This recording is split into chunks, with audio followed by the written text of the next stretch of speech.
جی دوستو، میں انڈیا کا میڈیا دیکھتا بھی رہتا ہوں، پڑھتا بھی رہتا ہوں۔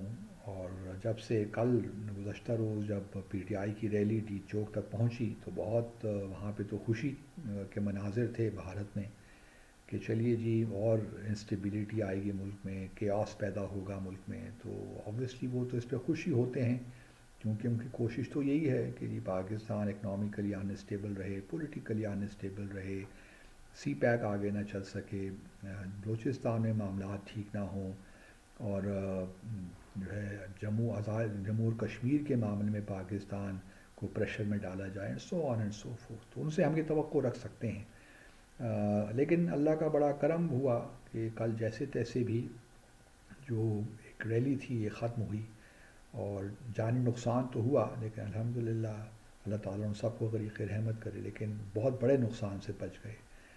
اور اب کریڈٹ بھارت حکومت بھی لے رہی ہے کہ جی دیکھیے ہماری کیسی زبردست اسٹریٹجی تھی، اپوزیشن بھی جو پی ٹی آئی کے لوگ ہیں، حالانکہ وزیر اعلیٰ کے پی سے اس کو ریڈ کر رہے تھے، کے پی کے وزیر اعلیٰ تھی بشرا بی بی بھی ساتھ تھیں، لیکن پھر عین وقت میں ڈسپرس ہونا پڑا۔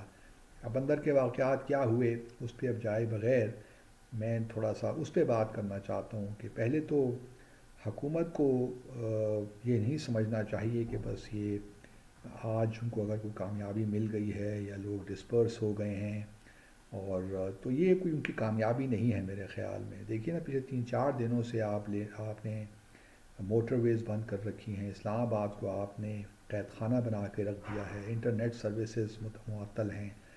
کتنا نقصان آپ کو ہوا ہوگا اس ملک کو، ریاست کو، وہ تو ہم اس کا اندازہ ہی نہیں لگا سکتے، اور جو باہر امیجز گئے ہیں ان کا بھی آپ اندازہ لگا لیجئے۔ عام آدمی کتنا پریشان ہوا ہوگا اس کا بھی اندازہ نہیں لگ، خاص طور پہ جو لوگ ڈیلی ویج ارنرز ہیں ان کی اگر آپ مشکلات کا سوچئے تو آپ اندازہ نہیں ہو سکتا کہ کتنا ملک کو پچھلے 4 5 دنوں میں نقصان ہوا۔ اب آپ کہہ سکتے ہیں کہ یہ پی ٹی آئی کا ہی قصور ہے، وہ کیوں احتجاج کرتی ہے، آج کیا کیوں ریلیز نکالتی ہے، ٹھیک ہے، اس بات پہ بحث ہو سکتی ہے۔ اب اپوزیشن اور کیا کرے جب اپوزیشن دیکھتی ہے کہ وہ ان کی کوئی سنوائی نہیں ہو رہی، نہ ان کو قانونی اعتبار سے ریلیف مل رہا ہے، جہاں جاتے ہیں ان کو دیوار سے لگا دیا جاتا ہے، تو پھر یہی واحد راستہ رہتا ہے۔ بلکہ جب پی ٹی آئی کی حکومت تھی تو ہم دیکھتے تھے کہ پی ایم ایل این اور پیپلز پارٹی وغیرہ بھی جلد سے جلوس نکالتے تھے، ریلیز نکالتی تھیں، تو یہ تو اب ہمارے کلچر کا حصہ ہو گیا ہے۔ لیکن معاملہ یہ نہیں ہے کہ کل کیسے، کل ٹھیک ہے، اچھا ہو گیا، ریلی ختم ہوئی، لوگ چلے گئے یا جا رہے ہیں، لیکن یہ پھر ہوگا 2 مہینے کے بعد، 3 ماہ کے بعد پھر اسی قسم کی سچویشن ہوگی، اور ماحول تو اسی طرح ہی رہے گا کشیدہ۔ تو یہ کوئی حل نہیں ہے میرے خیال میں۔ حل تو نکالنا ہے ان لوگوں نے جن کے ہاتھ میں قوت ہے، حکومت کو سوچنا چاہیے۔ حکومت اپنے 5 سال پورے کرنا چاہتی ہے، چاہے اس کے نتائج کچھ بھی نکلیں، تو یہ جو ایٹیچیوڈ ہے ہمارے سیاستدانوں کا یہ مناسب نہیں ہے۔ اگر ان کو نظر آ رہا ہے کہ پولیٹیکل یہ جو اسٹیبلٹی ملک میں نہیں آ رہی، عدم استحکام ہے، تو ایک بڑا فیصلہ کر لیں، انتخابات دوبارہ کروا لیں، یا جو بھی ہے کوئی اچھا راستہ بی میں سے نکالیں، تاکہ یہ ہر روز ہر دن آئے دن کچھ نہ کچھ ہو جاتا ہے۔ دیکھیے جہاں تک نواز شریف صاحب کا تعلق ہے وہ تو میرے خیال میں بھی ریلیونٹ ہو گئے ہیں۔ شہباز شریف صاحب کی حکومت کا بھی کوئی حال نہیں ہے، کیونکہ I do not know who is running the show, frankly speaking, کیونکہ محسن نقوی صاحب تو کسی پولیٹیکل پارٹی کو ریپرزینٹ نہیں کرتے، اورنگزیب صاحب جو فائنانس منسٹر وہ بھی کسی پولیٹیکل پارٹی کے نہیں ہیں۔ تو اللہ عالم بالصواب، یہ چیزیں دکھ تو دیتی ہیں، کیونکہ ہمارے ہاں کوئی صحیح طور پہ ابھی تک پولیٹیکل سسٹم اگر کانسٹیٹیوشنلی ڈیفائن بھی ہے تو وہ صحیح معنوں میں ایوالو نہیں ہو سکا۔ ہم نے دیکھا پچھلے سالوں میں کس طرح کیئر ٹیکر سیٹ اپ کے حوالے سے بھی کتنی پرابلمز ہو گئے تھے، الیکشنز جو ہونے چاہیے تھے 60 یا 90 دنوں میں وہ بھی نہیں ہو سکے، کیونکہ بہت سے مسائل آ کر رو گئے کیئر ٹیکر سیٹ اپ پہ۔ تو کانسٹیٹیوشن کے اندر بھی ایسی مجھے لگتا ہے کہ ایبریشنز ہیں جن کو دور کرنے کی ضرورت ہے۔ ابھی کون دور کرے گا؟ آبویسلی پارلیمنٹ ہی دور کرے گی، لیکن پارلیمنٹ جو ہے وہ اپنے مقصد کے لیے تو ترامیم کر لیتی ہے، لیکن جو اصل چیزیں ہیں ان پہ ترامیم نہیں کرتی۔ تو بہت سے وعدے وعید بھی کیے گئے تھے الیکشن کے دنوں میں، نیب کو ختم کرنے کی بات کی گئی تھی، نیب تو ابھی تک موجود ہے۔ تو یہ عوام کو سوچنا چاہیے. تو میں سمجھتا ہوں کہ پی ٹی آئی ابھی بھی سب سے زیادہ پاپولر جماعت ہے، گو کہ وہ جماعت پاپولر تبھی تک ہے جب تک عمران خان موجود ہیں، چاہے وہ جیل میں ہیں یا باہر ہیں اندر ہیں. باقی پارٹی میں جو لوگ ہیں ان کے ساتھ ان میں اتنی جان نہیں ہے میرے خیال میں، کیونکہ یہ وہی لوگ ہیں جن کو ہم سیاسی منظرنامے میں کئی سالوں سے دیکھ رہے ہیں. تو ان میں وہ کیپیسٹی نہیں ہے کہ یہ ایک پی ٹی آئی کی جو اگلی اگر لیڈرشپ جانی ہے تو کس کو جانی ہے. کیونکہ ہمارے ہاں تو فیملی ڈائنیسٹیز ہیں، پارٹیز جو ہیں فیملی پارٹیز ہیں.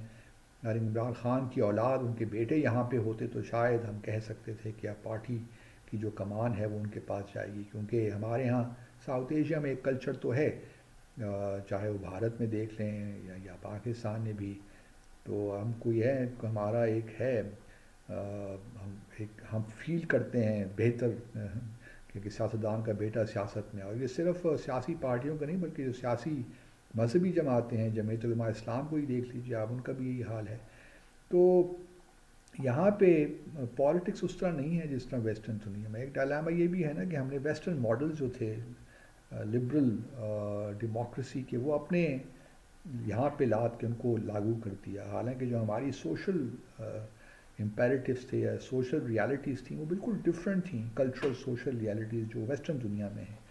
تو اس لیے ایک مس میچ بھی لگتا ہے کہ جو سسٹم ہمارے یہاں ہے وہ شاید اتنا وہ مطابقت نہیں رکھتا ہماری سوشو اکنامک اور کلچرل ریکوائرمنٹ سے. بہرحال یہ ایک الگ بحث ہے. لیکن بات یہی ہے کہ حکومت کو سوچنا چاہیے کہ یہ ہر 2-3 مہینے کے بعد پھر یہی قصہ دوبارہ شروع ہو جائے گا. کس طرح اس معاملے کو ختم کیا جانا چاہیے، یہ امپورٹنٹ بات ہے.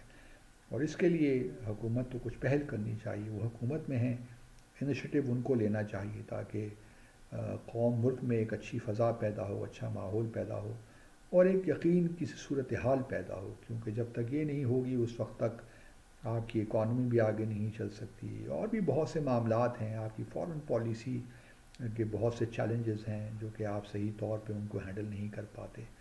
تو جب تک اندر حالات اچھے نہیں ہوں گے، باہر ہی پریشانی ہوگی. اور جو باہر سے آپ فارن پالیسی کو اپنے اکنامک ڈیولپمنٹ کے لیے استعمال کرنا چاہتے ہیں وہ بھی نہیں ہو سکتا. اور یہ بات بھی رہے کہ گورنمنٹ کا نیریٹو بک نہیں رہا. اگر آپ گورنمنٹ یہ سمجھ رہی ہے کہ لوگ ان پہ یقین کر رہے ہیں تو ان کا کوئی قطعاً کوئی یقین آپ پہ نہیں ہے، کیونکہ آپ کی پرفارمنس بھی اتنی اچھی نہیں ہے. آپ دیکھیں نا بیلاروس کے صدر آئے تو کہہ دیا کہ جی اسی موقع پہ پی ٹی آئی کرتی ہے. بیلاروس کے صدر، چلیے میں یہ نہیں کہتا کہ وزٹ نہیں ہونا چاہیے تھا، لیکن بیلاروس کے ہمارے تعلقات کی نوعیت کوئی ایسی نہیں ہے. وہ رشیا کے لائے ہیں، ٹھیک ہے، اس حوالے سے کچھ اہمیت بن جاتی ہے، ادروائز ہمارے کوئی بائیلیٹرل تعلقات نہیں ہیں. بٹ ان اینی کیس دیکھتے ہیں کہ اب کس طرح معاملات آگے چلتے ہیں. لیکن کوئی حالات اچھے نہیں ہیں جب تک کہ حکومت خود کوئی ایسے فیصلے نہ کرے. لیکن کیا وہ اس پوزیشن میں ہیں کہ وہ فیصلے کر سکیں؟